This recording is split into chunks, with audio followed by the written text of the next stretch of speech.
अस्सलाम वालेकुम नाजरीन, आप देख रहे हैं नतारा चैनल और मैं हूं मोहम्मद शहबाज मियाँ। आज हम बात करेंगे एक इंतहाई अहम मौजू पर जो गुज़िश्ता 2 रोज़ से सोशल मीडिया पर हर तरफ जो है उसी का चर्चा है।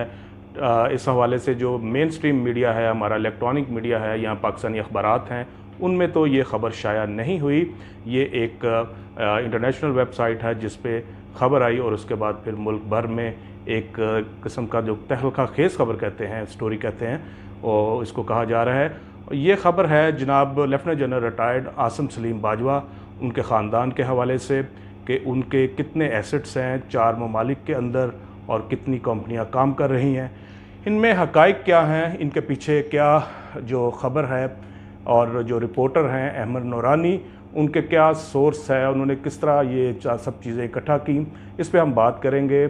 और ये भी देखेंगे कि लेफ्टिनेंट जनरल रिटायर्ड जो हैं आसिम सलीम बाजवा, उनके बारे में ये ख़बर देना, ये हक़ाइक़ पे मबनी जो दावा किया जा रहा है रिपोर्टर की तरफ से, वो क्यों ज़रूरी है। फ़ौज में बहुत सारे लेफ्टिनेंट जनरल जो हैं, मेजर जनरल जो हैं, वो रिटायर्ड होते हैं और उसके बाद कोई ऐसी ख़बर उनके हवाले से कभी नहीं आई। लेकिन आसिम सलीम बाजवा जो सी पैक अथॉरिटी के चेयरमैन हैं, जो मुल्क का सबसे बड़ा तरक्याती मनसूबा है इंफ्रास्ट्रक्चर के हवाले से भी, और पाकिस्तान की इसको माशी शारक भी कहा जा रहा है, और इसके साथ साथ इस वक्त वो एक सियासी ओहदा भी रखते हैं वफाकी हुकूमत में। वो वज़ीर-ए-आज़म पाकिस्तान जनाब इमरान ख़ान के मुआवन ख़ुसूसी बराए इत्तलात व नशरियात हैं, यानी कि एक सियासी ओहदा है, और स्टेट मिनिस्टर के बराबर आसिम सलीम बाजवा जो है उनका एक प्रोटोकॉल है।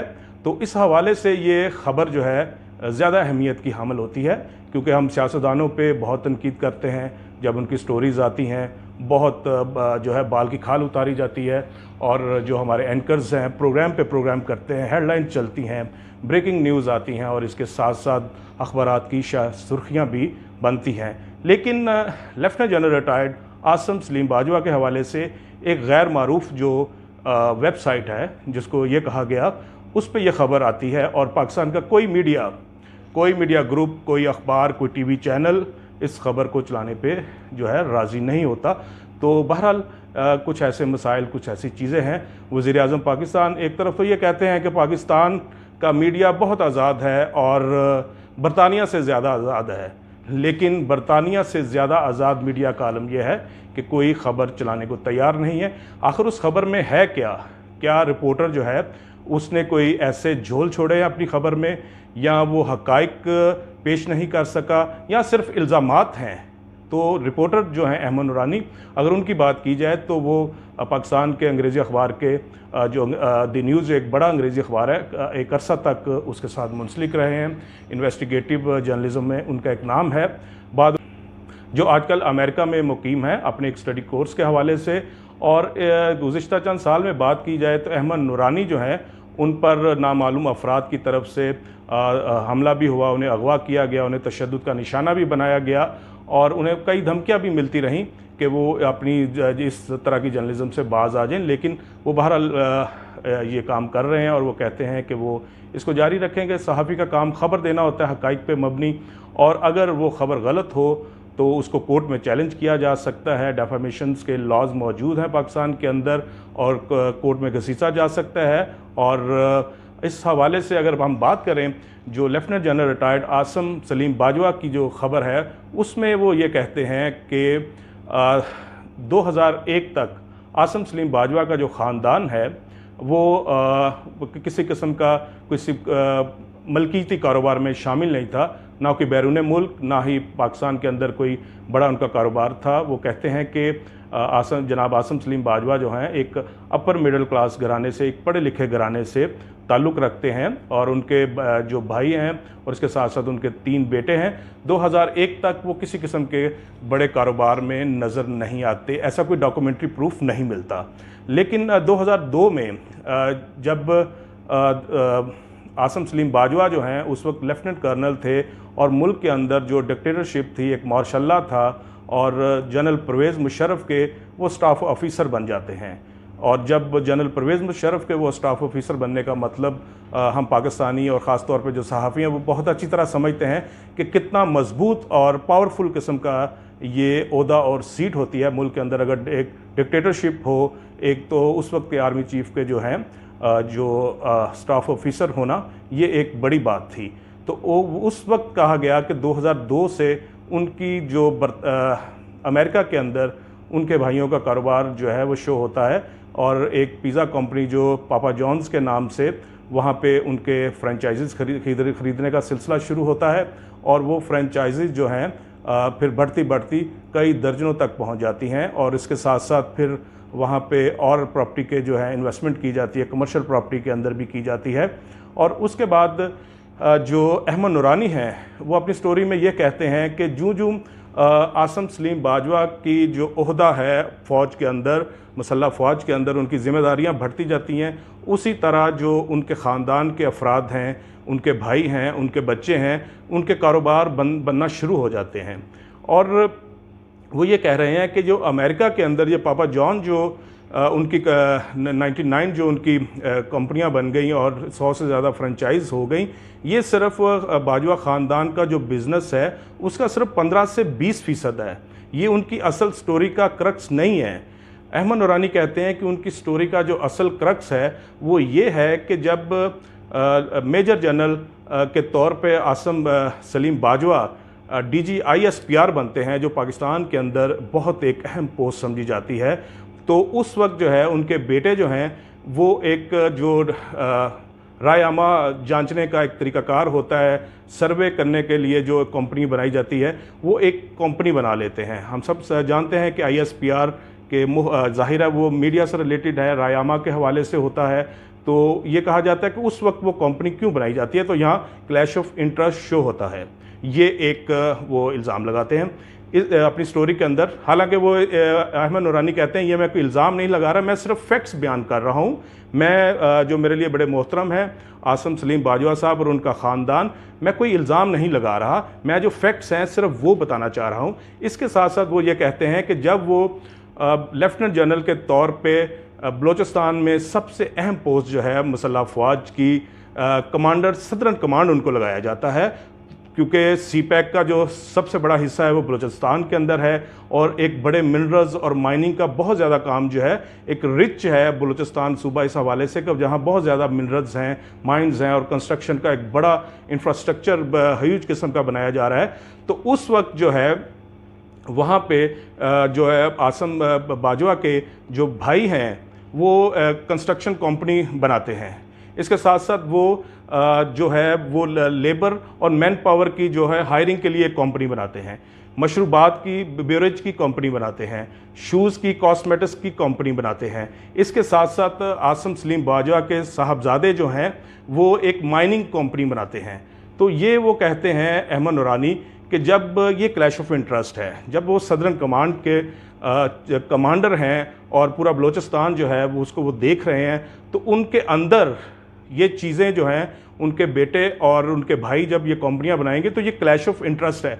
वो ये भी कहते हैं कि उन्हें इस हवाले से जो है SCCP, state bank of Pakistan या FBI की तरफ से ये नहीं बताया गया कि इन कंपनियों को क्या कोई ठेके भी मिले हैं या नहीं मिले। ये एक सवाल पैदा होता है हर किसी के ज़हन में कि अगर ये कंपनियां बनाई हैं, कारोबार करना कोई जुर्म नहीं है कि अगर किसी का जो बाप या किसी के भाई किसी आला ओहदे पे हैं तो उनके बेटे या उनके भाई कारोबार नहीं कर सकते, ऐसा नहीं है, वो कर सकते हैं। लेकिन अब ये साबित करना कि क्या इन कंपनियों को कोई बिजनेस दिया गया है, वो कहते हैं कि पाकिस्तानी इदारे कोई किसी किस्म का उनके साथ कोई तावन नहीं करते, ना स्टेट बैंक ने तावन किया, ना security exchange commission of Pakistan ने कोई तावन किया, ना ही जो है FBI ने तावन किया। ये जो इन्फॉर्मेशन उन्होंने ली है ये अपने ज़राए से बड़ी मुश्किल ली है और SCCP के साथ वो राब्ते में रहे।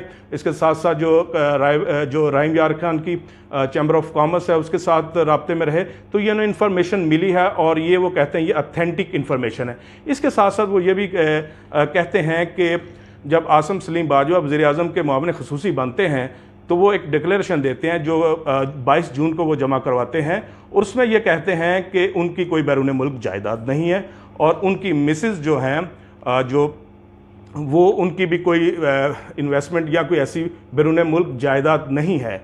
वो ये कहते हैं कि ये उन्होंने डिक्लेरेशन दिया है, लेकिन दूसरी तरफ जो उनकी मिसिज हैं आसम सलीम बाजवा की, वो बाकायदा हिस्सेदार हैं। जो इनके भाई जो अमेरिका के अंदर कारोबार कर रहे हैं उनमें बाकायदा के हिस्सेदार हैं। वहाँ पे जो उनकी कंपनियां हैं और जो कमर्शियल प्रॉपर्टीज़ हैं वो उसकी हैं, हिस्सेदार हैं। जो उनको शो करना था, ये डिपेंडेंट थी, तो फिर इन्होंने आसम सलीम बाजवा ने अपने डिक्लेरेशन में इस बात को ज़ाहिर क्यों नहीं किया। और इसके साथ साथ अहमद नूरानी तो ये भी कहते हैं कि जब वो कमांडर सदर्न कमान थे 2018 में, तो उस वक्त उनके साहबजादे ने अमेरिकी स्टेट ओहायो के अंदर जो है 2 घर ख़रीदे जो कई मिलियन में बनते हैं। तो वो घर ख़रीदे, उस वक्त ख़रीदे जब दुनिया को ये कहा जा रहा था कि पाकिस्तान के अंदर आके आप इन्वेस्टमेंट करें, तो पाकिस्तान से इतनी भारी इन्वेस्टमेंट जो है वो बाहर जा रही थी। तो वो ये अहमद नूरानी जो अपनी स्टोरी में हक़ाइक़ बयान करते हुए ये सब कहते हैं कि जो पापा जॉन्स के हवाले से बहुत ज़्यादा जो मीडिया के अंदर पिज़्ज़ा कंपनी की फ्रेंचाइजीज़ के हवाले में बात की जा रही है, तो वो बाजवा ख़ानदान का सिर्फ़ और सिर्फ 15 से 20% के एसेट्स बनते हैं। बाकी जो 75 से 80% एसेट्स हैं वो वहाँ की अमेरिका के अंदर कमर्शियल प्रॉपर्टी हैं और रेजिडेंशियल प्रॉपर्टी हैं, या पाकिस्तान के अंदर, या फिर इसके साथ साथ यूएई और कनाडा के अंदर जो प्रॉपर्टीज़ हैं, बिज़नेस हैं, वो बनते हैं। तो उनका ये सवाल उठाना कि पाकिस्तान की हुकूमत, पाकिस्तान के तहकीकाती इदारे इस बात को यकीनी बनाएं और ये सवाल करें कि ये जो कंपनियां थी, जब वो DGISPR थे या जब वो कमांडर सदर्न कमांड थे, उस वक्त उनके भाइयों या उनके साहबजादों की तरफ से जो मुतलका कंपनियां बनाई गई, जो इनके अंडर इनको कोई फ़ायदा पहुंचा सकती थी, कोई ठेके ऐसे दे सकती थी, कोई ऐसे कॉन्ट्रैक्ट दे सकते थे, या अपनी पावर को मिसयूज़ करते हुए, तो उनकी तहकीकात होनी चाहिए। उसमें फर्दर ये सवाल करते हैं। उनका ये भी कहना है कि इन्होंने बाजवा ख़ानदान के तमाम अफराद को ये सवालात जो हैं 1 महीना पहले भिजवाए और मुसलसल रिक्वेस्ट की कि बाजवा साहब काइंडली इन पे आप रिप्लाई करें, लेकिन कोई रिप्लाई नहीं किया गया, कोई जवाब नहीं दिया गया। और जब ये स्टोरी आई तो उसके बाद जनरल रिटायर्ड आसम सलीम बाजवा की तरफ से एक ट्वीट आया कि एक अननोन वेबसाइट पर उनकी जो है असैसिनेशन की जा रही है और वो इसकी भरपूर मजम्मत करते हैं। तो अब सवाल ये पैदा होता है कि सिर्फ मजम्मत कर देना, एक ट्वीट कर देना क्या काफ़ी है?